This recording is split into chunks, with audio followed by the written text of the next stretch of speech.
Hi friends, അപ്പം നമ്മൾ കഴിഞ്ഞ 3 വീഡിയോകളിലായിട്ട് 3 പാർട്ടായിട്ട് 7ാം ക്ലാസ്സിലെ ബേസിക് സയൻസിൻ്റെ 1ാമത്തെ ചാപ്റ്റർ പഠിച്ചു കഴിഞ്ഞു.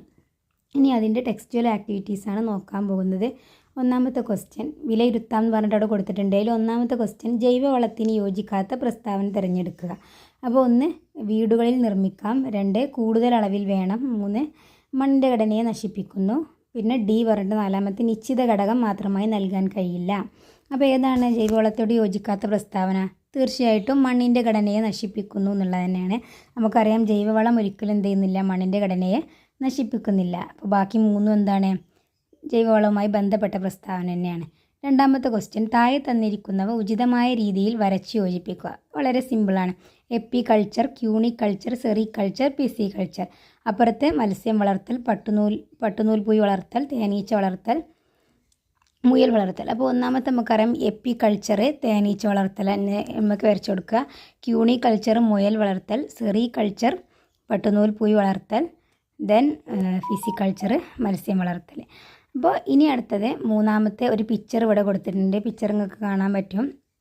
ഈ ചിത്രത്തിൽ എന്താ ചോദിക്കണമെന്ന് വെച്ചാൽ ഇത് ഏത് രീതിയിലുള്ള പതിവെക്കലിന് എക്സാമ്പിളാണെന്നാണ് 1ാമത്തെ ക്വസ്റ്റ്യൻ. നമുക്കറിയാം ഇത് നാഗപതിവെക്കലിന് എക്സാമ്പിളാണ്. നമ്മൾക്കറിയാം കുരുമുളക് പോലത്തെ സസ്യങ്ങളിലൊക്കെ എങ്ങനെയാണ് ചെയ്യുന്നത് നമുക്കറിയാം. അപ്പോൾ 3 നാഗപതിവെക്കലിന് എഴുതി കൊടുക്കുക. ഈ രീതിയിൽ പതിവെക്കുമ്പോൾ ചിത്രത്തിലെ ഏത് ഭാഗമാണ് കട്ട് ചെയ്ത് മാറ്റേണ്ടത്? എ ഭാഗം ബി സി എന്ന് പറഞ്ഞ് കൊടുത്തിട്ടുണ്ട്. നമുക്കറിയാം ബി പാർട്ടാണ് കട്ട് ചെയ്യേണ്ടത്, എന്നാലേ വേരോട് കൂടിയ ഒരു സസ്യം, പുതിയ സസ്യം കിട്ടുള്ളൂ. അപ്പോഴേ പിന്നെ മാറ്റി വെക്കാൻ പറ്റുള്ളൂ. ഇനി 4ാമത്തതും ചിത്രം ശ്രദ്ധിക്കൂ എന്ന് പറഞ്ഞിട്ട് 4ാമതും 2 ചിത്രം തന്നിട്ടുണ്ട്. എ ബി എന്നിവയിൽ സയൺ, സ്റ്റോക്ക് എന്നിവ ഏതാണ്? അപ്പോൾ ഒരു ഗ്രാഫ്റ്റിംഗ് ചെയ്യേണ്ട ചിത്രമാണ്. അപ്പോൾ സയൺ എന്ന് പറയുന്നത് നമുക്കറിയാം ഏതാണ് ഒട്ടിക്കാൻ വേണ്ടി ഉപയോഗിക്കുന്നത്. അപ്പോൾ സയൺ ഏതാണ്? എ ആണ് അല്ലേ സയണ്. ബി എന്താണ്? റൂട്ട് സ്റ്റോക്കുമാണ്. പിന്നെ അതിലൊരു ബി ക്വസ്റ്റ്യൻ കൊടുത്തിട്ടുണ്ട്. നാടൻ മാവിൽ മൽഗോവയുടെ കമ്പ് ഒട്ടിക്കുന്നത് കൊണ്ടുള്ള പ്രയോജനം എന്താണ്? അങ്ങനെ എന്താണ് പ്രയോജനം? നമുക്കറിയാം എന്താണ്, മൽഗോവ മാമ്പഴം കിട്ടും. അതുപോലെ പെട്ടെന്ന് കായ്ക്കുകയും പൂക്കുകയൊക്കെ ചെയ്യും, കായ ഉണ്ടാകും, പിന്നെ നമ്മുടെ മണ്ണിൽ നന്നായി വളരും. അതൊക്കെ നമ്മൾ പഠിച്ചതാണ്.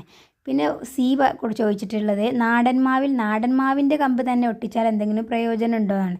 ഇല്ല, ഒരു പ്രയോജനവും ഇല്ലല്ലേ. നമ്മൾ എന്തിനാണ് ഗ്രാഫ്റ്റിംഗ് ഒക്കെ ചെയ്യേണ്ടത് തന്നെ? എന്തിനാണ്? നമുക്ക് മറ്റേ മാവിൻ്റെ അതേ രുചിയുള്ള മാമ്പഴവും അതുപോലെ പെട്ടെന്ന് കായ്ക്കാനും പൂക്കാനൊക്കെ വേണ്ടിയിട്ടാണ് നമ്മൾ പുതിയ നല്ല ഇനം തൈകൾ ഉണ്ടാക്കിയെടുക്കാനാണ്, നമ്മളെ മണ്ണിൽ വളരാൻ പറ്റുന്ന ഉണ്ടാക്കിയെടുക്കാനാണ് ഗ്രാഫ്റ്റിംഗ് ചെയ്യുന്നത്.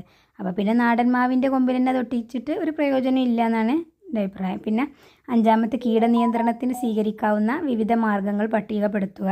അപ്പോൾ ജൈവ കീടനിയന്ത്രണം ഉണ്ട്, അതുപോലെ യാന്ത്രികമുണ്ട്, അതുപോലെ കീടനാശിനികൾ ഉപയോഗിച്ചിട്ടുള്ളതുണ്ട്. രാസകീടനാശിനികൾ, അങ്ങനെ ജൈവ കീടനാശിനികൾ എന്ന് പറഞ്ഞിട്ട്.